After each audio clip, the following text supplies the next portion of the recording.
Alright, we're back, and, sorry about that. I always liked how he just appears at the organ and the organ just materializes. I think that's one of the coolest things ever, because that thing is massive. I don't know how many notes, like, you could... Jesus, it'd be hard to play, actually, to be reaching over and not hitting other keys. Yeah, I just imagine him, like, using, like, his entire body and, like, dancing on the keyboard, or just being, like, extremely talented running up and down it. And it still sounds... Hello?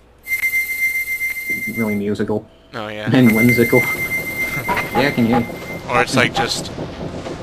Well, I could imagine him playing the Song of Storms on that, because that's got a lot of notes pretty fast.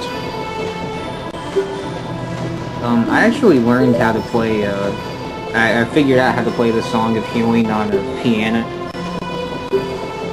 No, I don't know how to play the piano at all, but I was just messing around and actually figured out how to do it. And I was in the high school band, not of my own volition, I was forced to by my parents, and I played the saxophone. And I learned how to play a bonus song on that too. That's all. Well, actually, on the old, Ocarina of Time, I learned how to play, like, a bunch of songs using the in-game Ocarina. And, on my cell phone has some tones on it, and I learned how to play, like, upon a song, not just the 3 notes, but, like, some of the notes that followed after as well. Oh, really? On the in-game Ocarina? Yeah, and on my cell phone, my old cell phone I had. So here's the background story of Majora's Mask. That guy, when he's going all crazy. I noticed something weird, is like, it gives this backstory about, like, this tribe, and I think they should have talked about it more. Like, this tribe is just, like, sort of thrown in there, and I think they could have done more with it, like, incorporated it into the game. Had some of the ancestors of the tribe, from being part of the game. Yeah, I agree completely. One of the things I really liked about it was the tribe, and I remember as a little kid thinking there's going to be more to it. I actually remember even thinking I was going to confront the tribe at some point. Yeah. But, you know, it seems like that was kind of shoehorned in. Yeah. I'm done. An interesting theory is that Adalwa, the first boss, is like some sort of ancestor or some sort of remnant of that tribe, or some sort of evil spirit possessed by that tribe. And I think that's an awesome theory. And, that really, like, makes the first dungeon really cool if I think about it like that. Like, yeah, go ahead. Yeah, I think that too. That it probably is something. It probably does have something to do with the tribe. And I really like that boss, even though it's... Yeah, I really like that boss. It's like some giant swordsman that's really fun to dance around and play with. And he makes those really weird, like, chants or whatever. It's like, I can't even...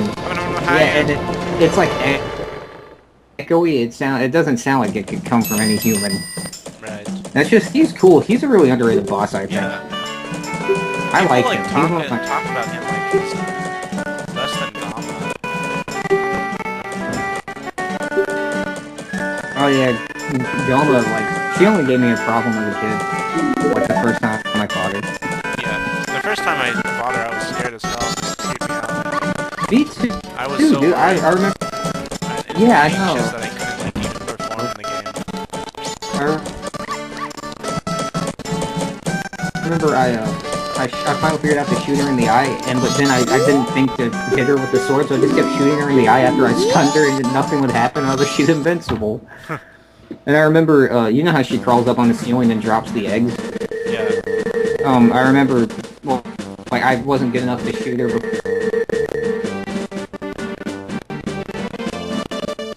before she drops the eggs, and I would always hit the eggs, and as a kid, something to do to get less freaked out by bosses was to talk the whole time.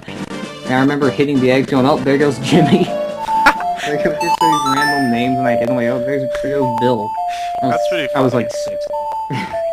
There goes Jimmy. Yeah, just one of those stupid things. That's really funny. Remember the part in the Deku tree where you have to crawl through that area and those hatchlings come after you and it makes that really creepy noise? Yeah. Dude, as a kid, that terrified me. Yeah, me too. That freaked me out. I was so sure that they were right on my ass, and they looked so crazy, and I was just, I was young, and it was just... So we have one of the cutscenes coming up. This was the 1990s, for Christ's sake. I hadn't even... This cutscene's kind of long, guys. Yeah, I forgot that was so early in the game. You know that when you hit that, it gives you rupees?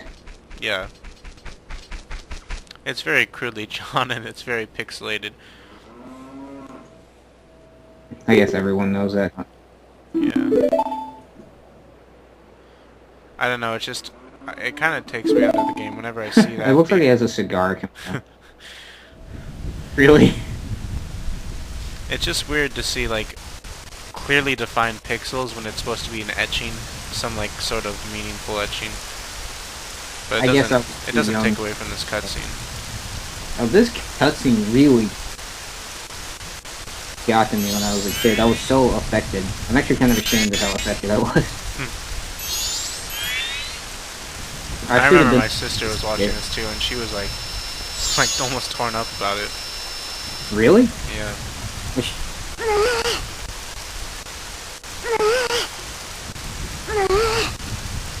You like tearing up or something? Almost. Well, she's kind of emotional about weird stuff.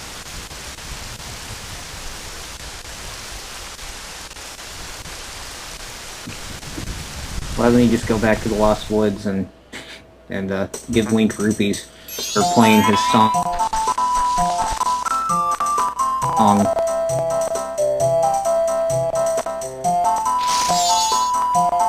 I like that. It's interesting, like, is this a Skull Kid that just, like, somehow found its way to this world as well? That's what I always thought. Or is it the exact same Skull Kid from Ocarina of Time?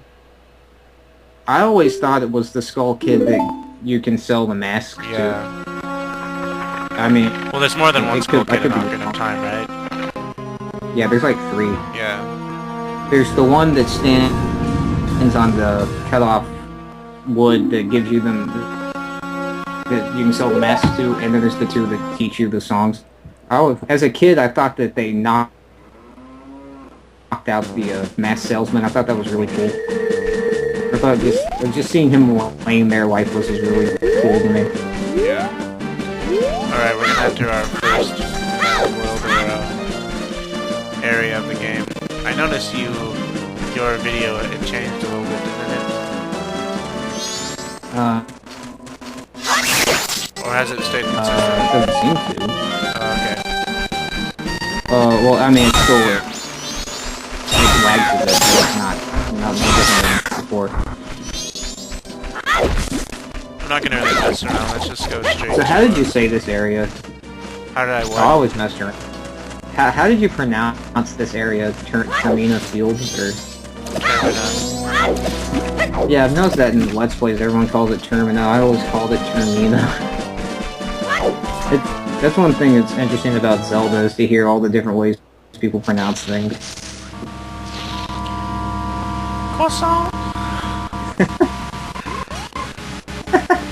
I used to say Kokiri Forest. I guess I read it really wrong, and I pronounced it Kokoriki for years. I think I called it Kakariki.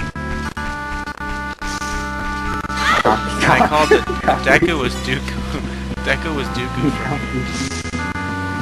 You still say Dooku now. I still do? Yeah. Okay, you noticed it as well? Yes. Okay. I'm not going to correct you, who knows the actual way to pronounce it? It could be Dooku for all we knew. I've always said Deku, but a lot of people say Deku. Yeah, it's... People, the only official is when people just use, in Japanese, there's like, every vowel has a definite sound. There's no multiple sounds a vowel can make. And, they just use the definite sound for an E and a definite sound for a U because this game was Japanese. That's the most official definition I can forget, which I think is, let me think. Let me actually think real quick. E in Japanese is like always A, or nay, yeah, like A, and then U is always like U, or U. So I think it is like Deku or something like that. Which is like the most official I can hear it. Oh, I've called it. What's that? I've said Deku for so long, I can't go. I've said Deku for so long, I can't go back. Yeah. Just can't. Because that's one spiked pillar. You can kill somebody with that. It's like a trap or something. A spiked what? The pillars at the end of the boardwalk, since it's moving so slow, I got a really good look at them, and they're really pointy. They look like they're used for a trap or something. I don't think you can. What's that? Get through here. Don't you have to be the Deku mask? You don't wear the Deku mask to get through here? No.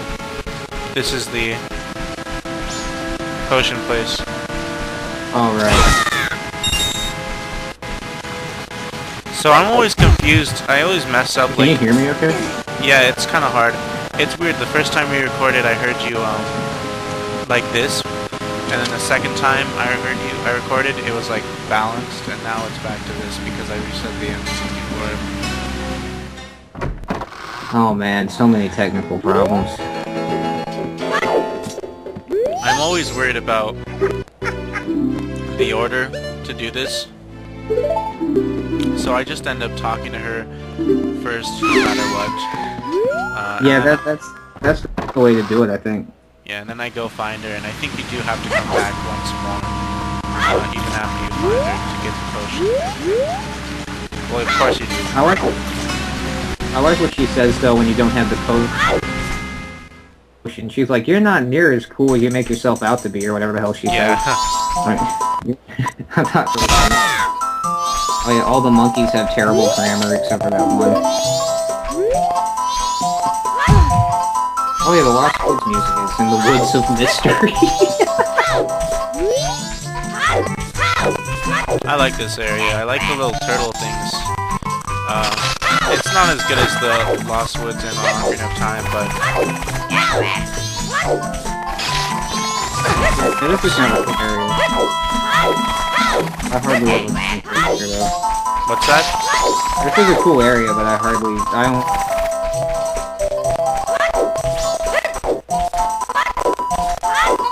only come here the one time. Maybe I can turn myself up. How long do you think this episode's Can you been hear me going? any better? Yeah. You Keep can hear talking. me better? Keep, make it as loud as possible.